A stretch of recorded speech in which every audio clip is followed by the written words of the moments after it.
Hey guys, it's Desi and KK. Hello! Today we're going to put together a video for you guys that has to do with the coronavirus. We're dealing with it in our everyday lives and it's really affecting all of us, so we figured why not put together a video to teach you guys how to make a simple at-home hand sanitizer. There's no hand sanitizer in Target, CVS, anywhere right now. I'm sure it's the same for you guys. So we wanted to show you simple ingredients that you can make it at home.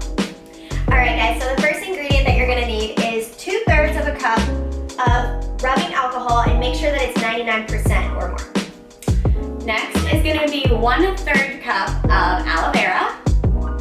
And then the third thing, which is definitely just a preference, is adding in 8 to 10 drops of your favorite essential oil, and ours today is going to be lavender.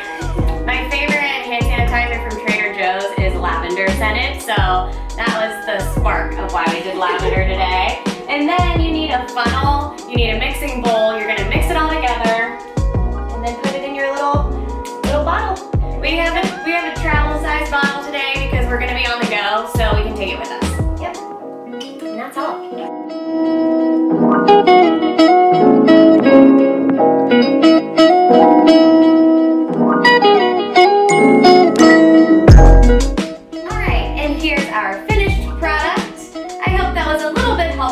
For how to make your own hand sanitizer at home.